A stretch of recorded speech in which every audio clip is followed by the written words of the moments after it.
Selamat pagi semuanya. Terima kasih ya untuk kehadirannya di pertemuan 4. Ya, mungkin kita bisa langsung mulai aja. Nah, tadi sempat ke-kick ya. Baru join lagi ya semuanya. Jadi hari ini kita akan membahas tentang form ya. Jadi untuk teori kita hari ini akan bahas konsep form pada pemrograman visual. Jadi pemrograman visual itu pemrograman yang ada user interface-nya ya. Jadi kita bisa drag and drop gitu. Kalau dibandingin kemarin kan Python kita coba kita ketik ya gitu ya. Kemudian konsep layout pada PyQt. Jadi untuk form ini kita akan nanti pakai PyQt, salah satu modul di Python. Kemudian yang terakhir adalah konsep signal dan slot sebagai inti event driven pada PyQt. Oke, saya masuk ke teori dulu ya. Jadi form itu apa sih? Kalau kalian udah tahu form, jadi biasa kita pakai form ya untuk apa? Untuk menerima input dari user dan mana nantinya hasil inputan tersebut kita bisa proses.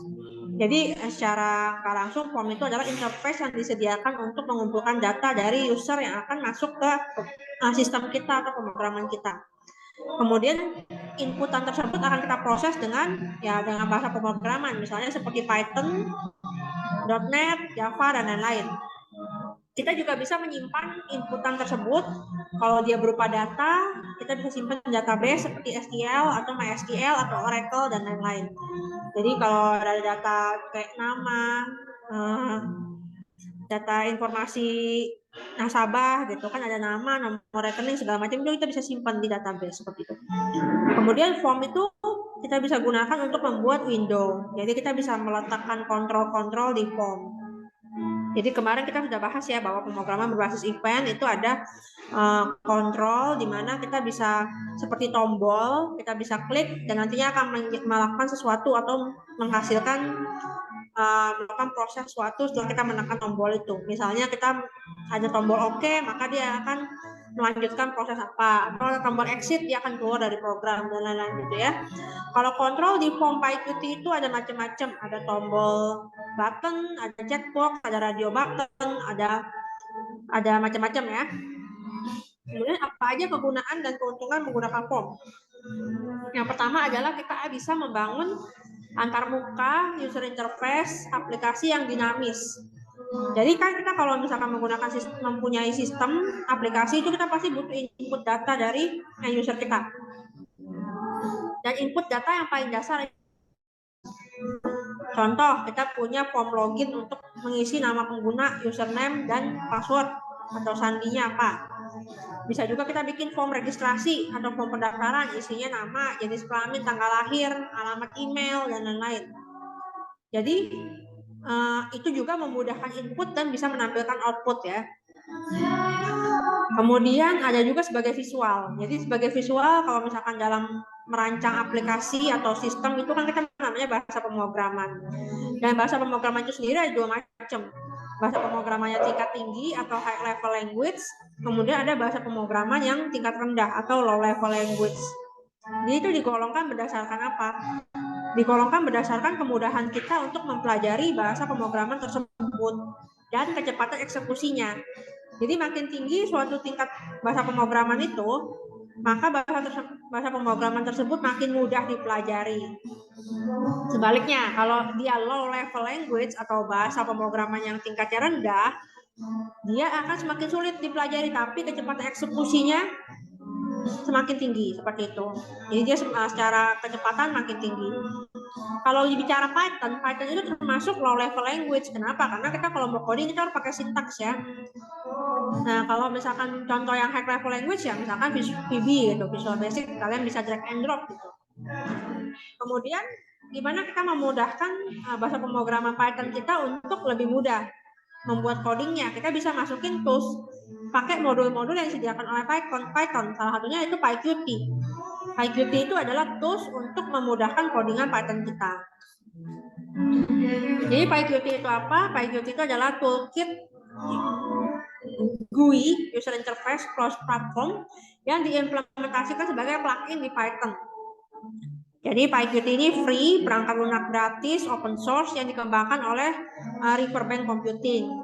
PyQt mendukung Windows serta beberapa macam sistem operasi lain ya seperti Linux dan macOS. Jadi PyQt juga bisa kita pakai untuk merancang user interface dengan tools dari PyQt yang namanya Qt Designer.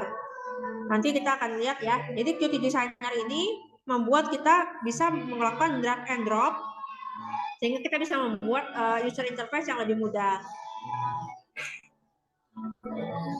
Kalau di sini saya sebutin beberapa modul-modul Python seperti Qt Core. Qt Core itu adalah core kelas di PyQt. Di dalamnya ada sinyal, mekanisme sinyal dan slot, kemudian ada juga pengulangan di sini, kemudian mengatur pengaturan aplikasi itu adanya di Qt Core. Kemudian kalau yang Qt GUI ini adalah modul yang isinya kelas untuk user interface-nya. Jadi seperti tabel, model view controller, kemudian widget di situ ya. Aplikasi apa aja yang udah menggunakan PyQt? Jadi kalau kalian pernah dengar Dropbox ya, Dropbox itu untuk nyimpen hosting file atau berbasis cloud ya.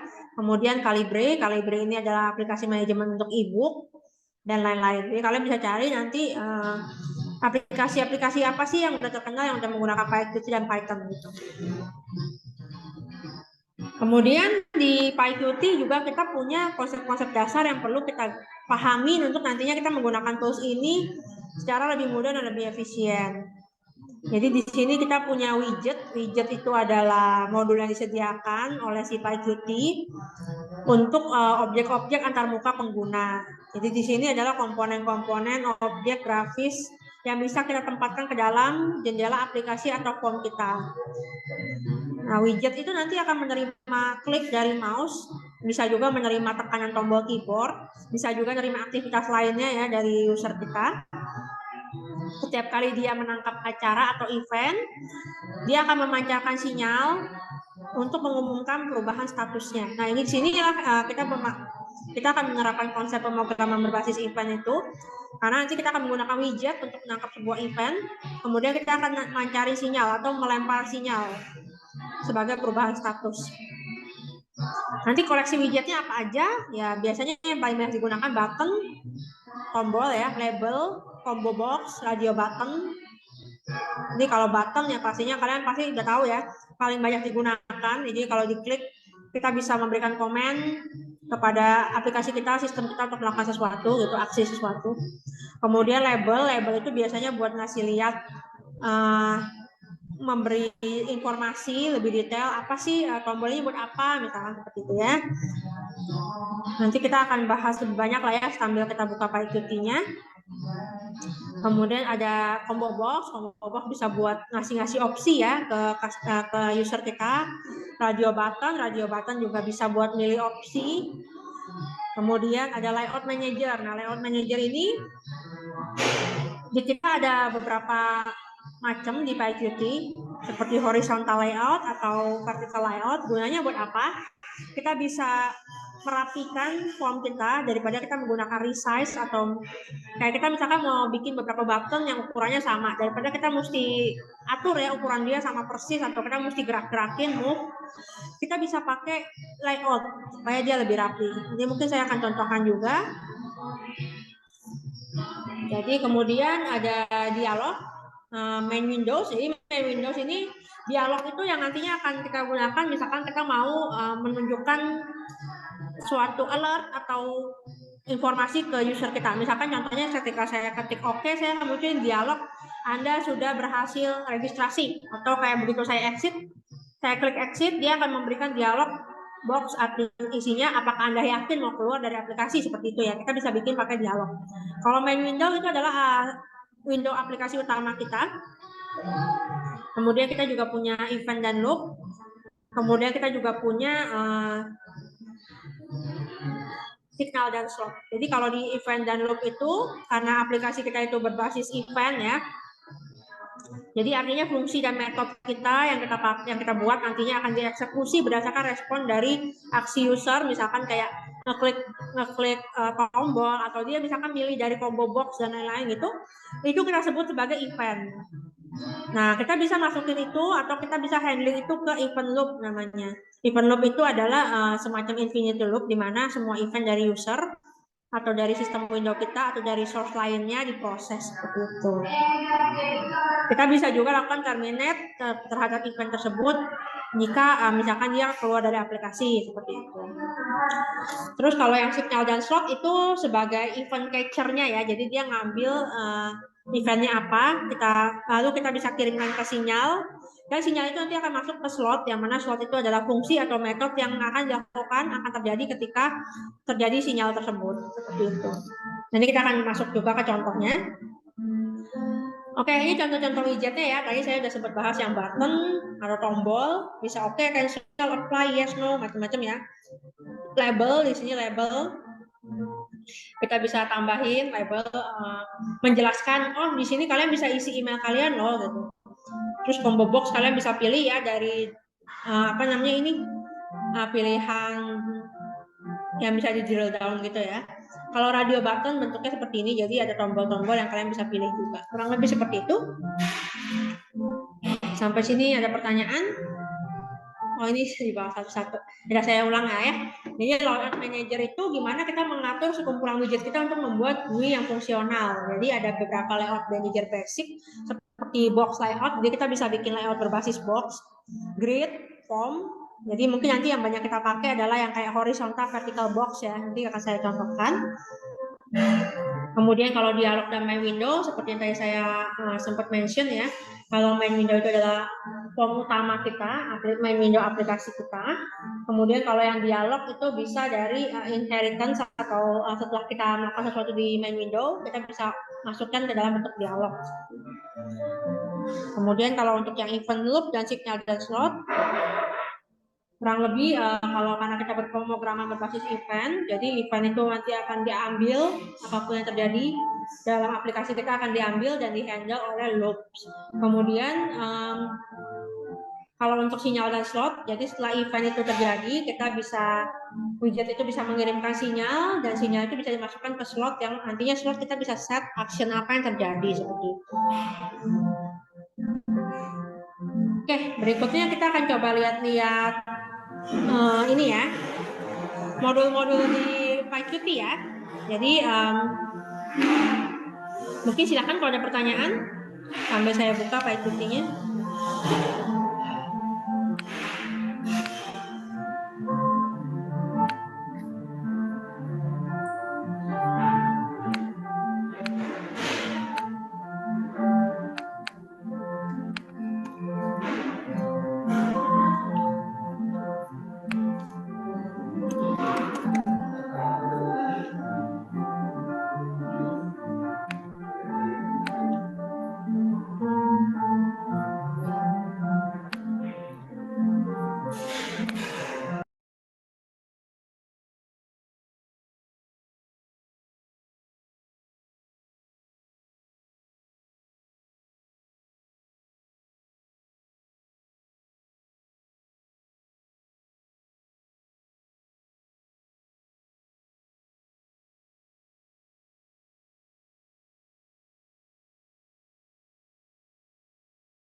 Tadi saya belum unmute ya. Sorry, saya ulang ya. Jadi di sini kalau kalian lihat aja ada layout ya. Layout itu buat apa? Jadi kalau saya tarik di sini layout, dia akan membuat rapi secara otomatis. Contohnya saya bikin yang vertical layout nih. Begitu saya masukin button saya ke dalam layout, dia akan otomatis bikin rapi ya. Begitu juga dengan yang horizontal layout, seperti itu. Nih, saya masukin button saya, dia akan otomatis bikin dia secara horizontal. Berikutnya saya mau kasih tahu yang label. Jadi label itu di sini fungsinya buat apa? Saya bisa ngasih tahu nih buat apa sih aplikasi saya, atau ini mau ngapain sih, tekan tombol ini, misalkan seperti itu. Caranya saya akan rubah di sini teks ya, teksnya isinya apa, tekan tombol. Misalkan seperti itu ya. Kemudian di sini kalau kalian lihat di sini banyak properties ya yang bisa kita pakai, nantinya bisa kita panggil juga di codingan kita. Jadi kalau kalian mau ganti font misalnya, kalian bisa ganti di font. Kalau kalian mau ganti alignment, kalian tinggal search ya di sini ya. Lebih mudah ya. Terus nama objek ini apa? Nama objek ini adalah, nah kalau kita lihat di sini namanya adalah di paling atas ya. Objek name-nya adalah label 2. Nah, ini kita bisa ganti juga nih, misalkan ini label info tekan tombol gitu. Nanti ini akan jadi variabel yang kita panggil di pemrograman kita. Oke, mungkin sampai sini ada pertanyaan? Kalau nggak ada pertanyaan, kalian sudah sempat install PyQt-nya semua? Oke, saya akan tunjukin lagi cara installnya. Jadi mudah-mudahan semua udah berhasil install. Dan kalian bisa coba-coba terlebih dahulu ya PyQt-nya nanti. Saya akan stop share di sini.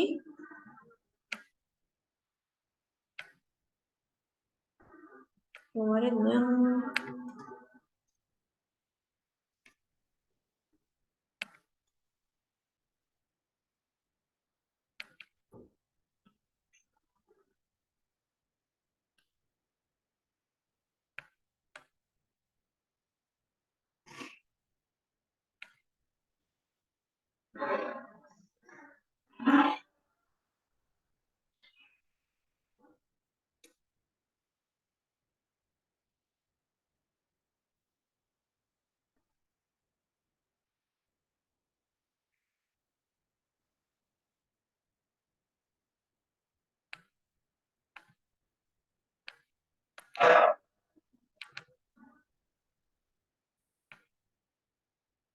ini ya cara installnya ya, pip install PyQt 5 dan pip install PyQt 5 tools. Kalau kalian sudah berhasil, nanti akan muncul seperti ini instalasi suksesnya. Sekarang kalian coba bikin ini ya. Jadi kita punya PyQt Designer atau designer.exe. Kalian coba buat form simple, terus disimpan sebagai pertemuan satu atau nama apapun UI. Kemudian kita akan buka command prompt dan pindah ke folder tersebut. Kita akan ketik komen untuk mengubah coding di designer menjadi PyQt.py. Jadi saya akan contohkan terlebih dahulu. Sebentar, saya akan masuk lagi ke Windows saya.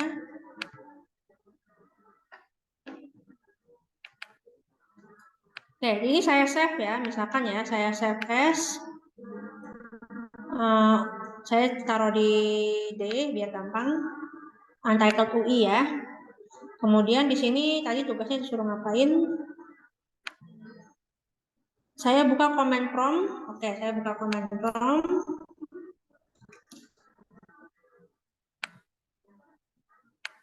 Saya pindah ke D ya, karena tadi saya simpennya di D ya. Habis itu komennya apa? PYUIC 5. Oke, mungkin saya kasih lihat dulu deh kayak gimana ke save-nya tadi ya. Di D itu ini ya, untitled UI ya. .ui dia. Kalau saya double klik nanti kebuka di designer. Coba saya double klik. Mesti cari dulu. Nah, jadi. Oke, di sini saya tadi PYUIC 5 ya. Min X. PYUIC 5 min X. Untitled ya, untitled UI. Min O. Min O. Saya mau jadi untitled PY. Nah, nanti di D ini akan muncul untitled PY, yang mana saya bisa buka di editor saya. Bentar, saya pakai notepad ya. Kalau saya buka Untitled Player, nanti dia akan seperti ini ya. Kita bisa lihat di sini ada codingan Python yang sudah di-generate sama si PyQt. Ada kelas UI main window, jadi ini bikinnya kelas. Isinya apa aja? Dalam sini ada semua yang saya bikin tadi, ada push button, ada label, ada vertical layout, seperti itu. Kemudian kalau saya buka, saya jalanin langsung, dia akan muncul ya langsung. Jadi kalau coding Python itu kita jalankan, dia bisa langsung muncul formnya. Jadi memudahkan kita daripada kita harus bikin codingan dari nol ya. Pakai ketik-ketik seperti itu. PyQt ini bisa memudahkan kita untuk membuat codingan dengan lebih mudah. Oke, jadi tugas kalian adalah ini ya. Buka folder buat form simple, di save, kemudian kalian akan ubah .ui menjadi .py dan kalian akan lihat isinya seperti apa. Jadi kalau yang sudah selesai bisa coba dikirimkan di chat box ya seperti biasa. Dan ini adalah tugas kelompok, jadi cukup perwakilan aja. Jadi mungkin di sini bisa dicoba ya sampai jam 11 nanti. Silahkan juga kalau ada pertanyaan ya.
Permisi Bu Astri, izin tanya Bu.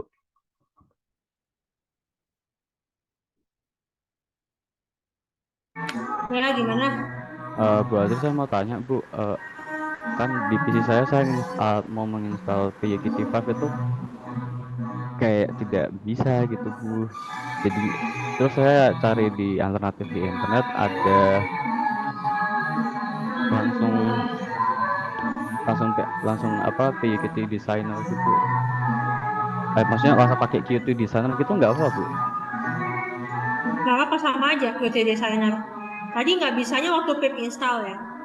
Jadi pip install itu kan udah sukses Bu, tapi ada warning Oh, warning kayak describe a PYLL update 5.x atau PRCCC5.x sama PYUIC 5.x itu nggak terinstall gitu. oh, kalau cuma warning, tapi tulisannya not install ya, itu berarti nggak keinstall sih memang. Tapi Tapi kalau cuma di warning yang kayak, ya, tapi di akhirnya malah ditulisan successfully installed PYKT5 gitu Bu. Tapi ketika saya di script itu memang nggak ada PYKT5.designer gitu. Qt Designer ada nggak namanya Qt Designer.exe atau Ah, Designer.exe gitu? nggak ada Bu, cuman ada Nggak ada PYL ya? update 5 sama PYRCC sama PYWC5. Apa ya? Error itu kalau misalkan error itu kita mesti cek sih penyebabnya apa, kenapa dia nggak mau keinstall gitu ya. Kalau nggak misalkan kamu jadi sekarang udah pakai installer yang dari internet aja, cuma udah berhasil. Iya, kalau gitu desain ini sudah sukses Bu. Terus saya kan Ya udah, kalau langsung ngedit edit pakai Notepad++ kan langsung kelihatan XML versionnya Bu. Itu nggak apa-apa. nggak apa-apa. Yang penting kalau udah berhasil, emang kalau udah kamu error gitu nggak bisa, terus kamu nemuin alternatif lain yang hasilnya sama, desainernya terinstall, terus kamu udah buka mirip kayak gini ya, Qt designer gitu kan, Iya, kamu bisa mirip. tarik-tarik, ya sama lah nanti atau yang kita pakai kan fungsinya doang kan, Oh, cuma cara installnya iya. itu ya nggak masalah ya. Oke, baik Bu. Makasih. Ya kalau ya. Jadi kalau yang lain juga misalkan ada error dalam penginstalan, kalian bisa coba share ya. Siapa tahu kita bisa cek sama-sama errornya kenapa. Mungkin ada berbeda versi atau mungkin kalian mesti masukin dulu di environment variabelnya Python-nya misalkan ya. Jadi error itu kan bisa muncul dari berbagai alasan ya. Kita mesti cari tahu dulu penyebabnya apa gitu. Jadi silahkan share aja karena nanti Python ini kita akan pakai ya sampai proyek atau kalau misalkan kelompok kalian ada yang berhasil install juga nggak apa-apa karena sudah mewakili kan, cuman jangan lupa aja kerjanya nanti bareng-bareng. Mungkin terima kasih Pak Ana, ini silahkan ya kalau yang lain juga ada, terima kasih.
Berikutnya kita masuk ke praktikum ya.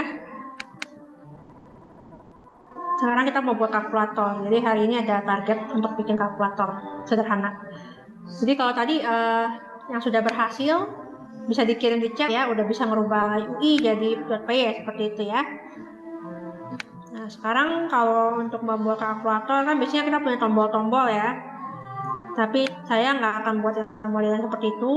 Saya akan buat yang modelnya saya pakai line edit. Jadi line edit ini bisa buat inputan ya. Jadi kalau kalian lihat di sini saya punya line edit. Saya punya line edit 1 dan line edit 2. Kemudian saya punya combo box. Jadi combo box ini buat apa? Buat pilihan-pilihan. Nah, kalian bisa tambahin di sini ya. Saya misalkan tambahin plus gitu. Kemudian saya tambahin minus. Nah, jadi dia nanti waktu dipilih akan ada pilihan plus atau minus gitu ya. Seperti di kalkulator kita. Kemudian satu lagi line edit untuk isinya. Jadi kalau saya jumlahkan 2 angka di sini berapa hasilnya gitu ya. Terus saya punya post button.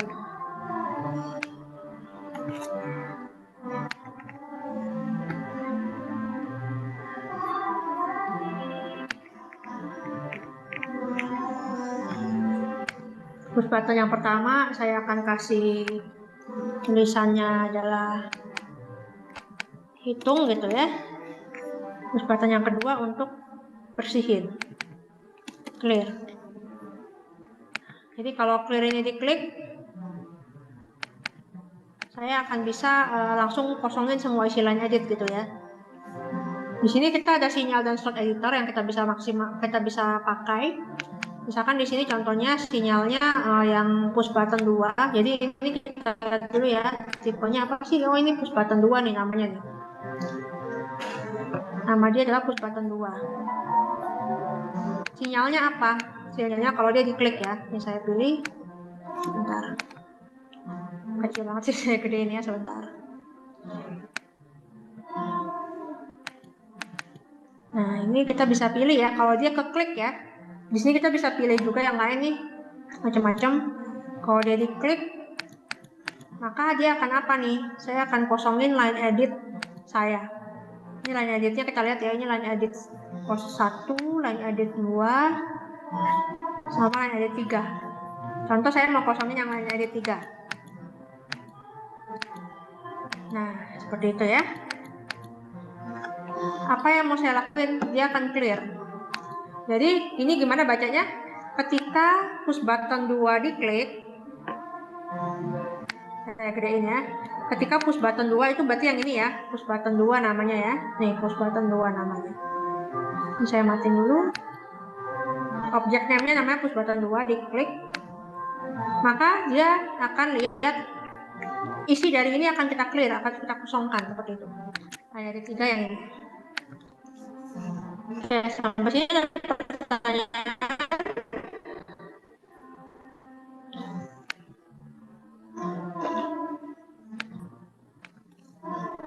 Nah, ini saya bikin yang modelnya dia rapi ya. Jadi kalau kita lihat di sini ada vertical layout, ada horizontal layoutnya, horizontal layout sama vertical layout ya. Jadi di sini kita bisa bikin berlapis nih. Saya bikin vertical layout dulu, terus di dalamnya saya masukin horizontal layout seperti itu. Nah, kalian bisa lihat ya di sini double ya. Ini saya gedein vertical layout saya.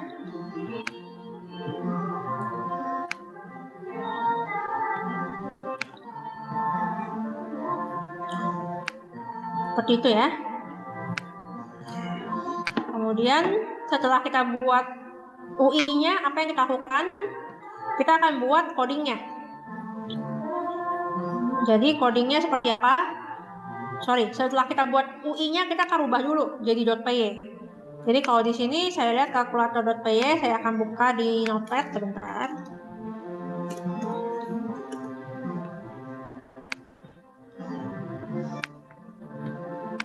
Nah, ini adalah hasil dari dirubah dari .ui menjadi .py ya.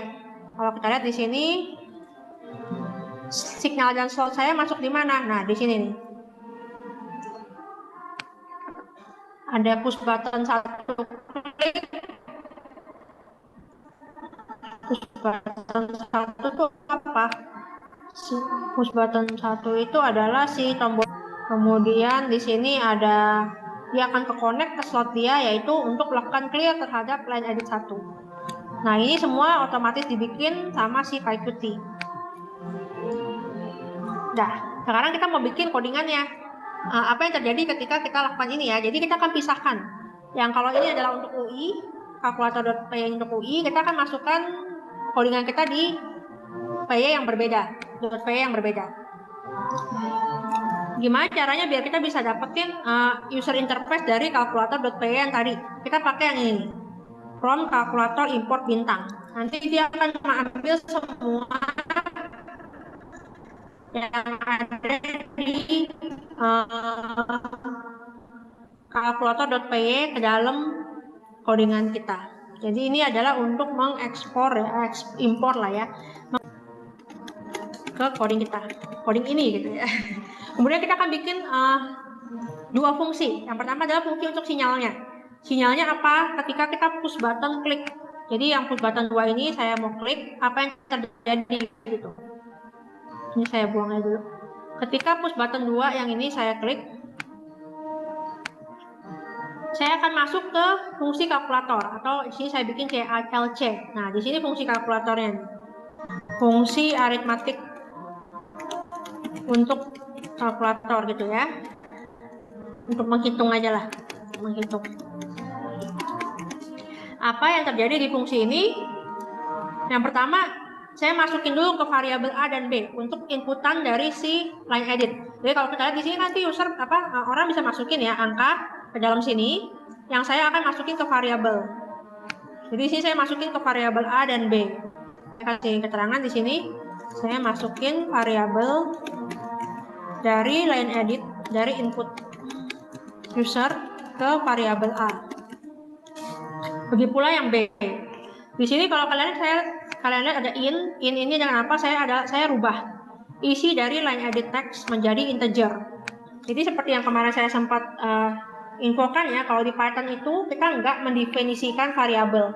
Tapi begitu kita input, kita masukkan value ke dalam variabel tersebut, kita bisa ubah sesuai dengan yang kita inginkan. Misalkan kita mau rubah jadi integer atau kita mau rubah jadi float seperti itu. Kemudian sekarang operatornya kita ambil, saya masukin variabel,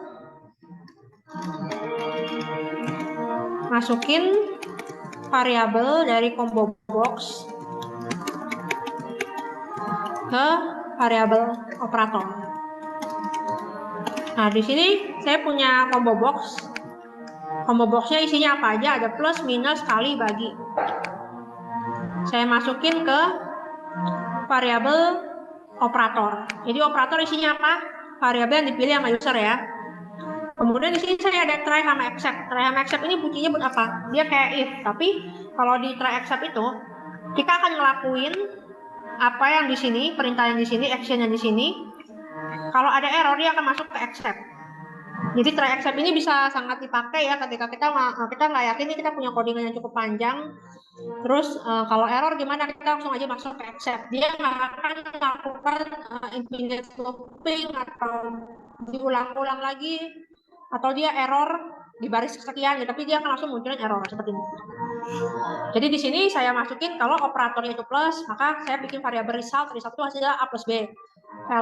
Else if kalau operatornya minus, masukin A minus B, dan seterusnya ya. Hasilnya di mana? Hasilnya saya munculin di result itu, saya munculin di line edit 3. Jadi line edit 3 yang ini nanti akan muncul hasilnya seperti itu. Kalau misalkan nggak ada dari ini, gimana? Ya saya masuk ke except, error artinya. Terus ini saya akan copy dari kalkulator.py. Jadi kalau kalian lihat di sini ada ya, sama ya. Ini kita copy aja. Seperti itu. Nah, sekarang saya akan coba jalankan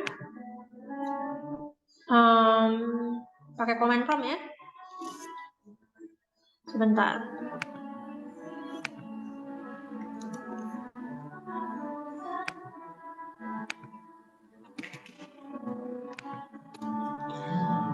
pakai command prompt, kalian tinggal pakai command Python, terus namanya apa tadi, calc ya, seperti ini ya.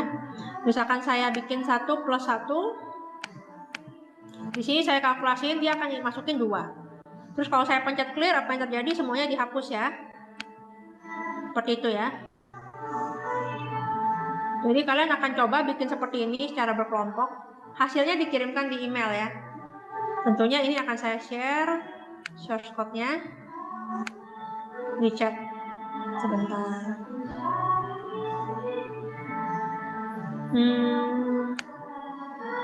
Habis ini ada pertanyaan dulu, saya stop share dulu deh sebentar, nggak bisa saya lah.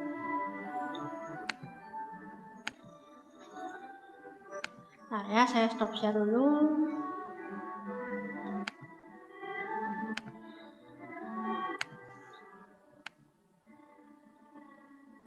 Tapi kan kalau punya saya tadi baru saya bikin fungsi buat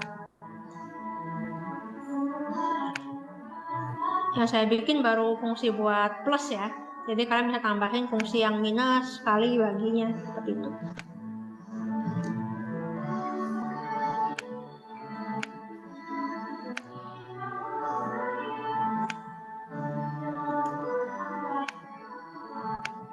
Oke, jadi kalian bisa lihat di sini ada 3 file yang saya share.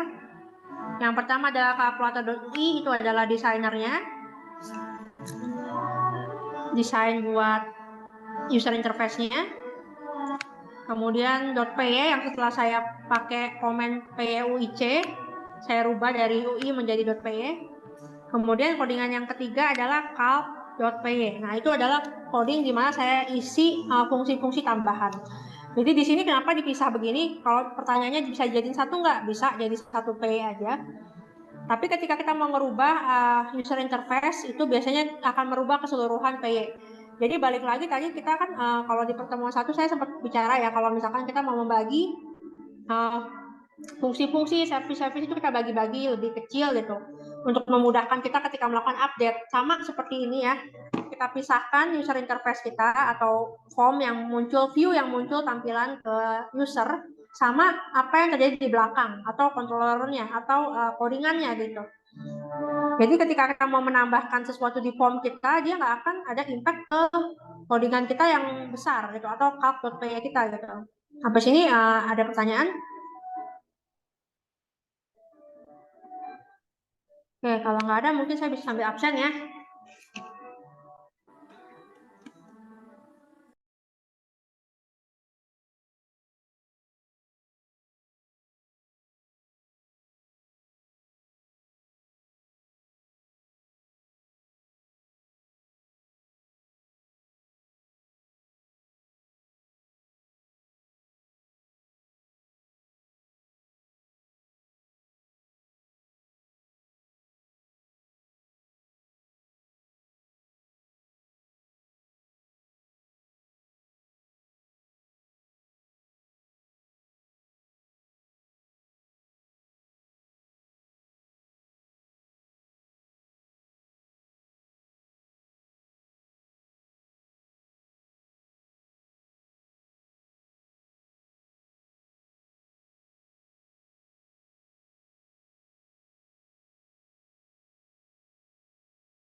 Oke, ada pertanyaan?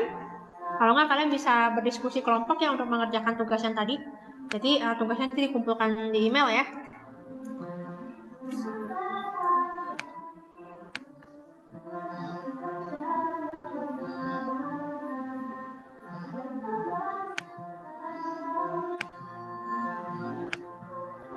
Oke, kalau nggak ada pertanyaan saya bisa tutup ya pertemuan hari ini ya.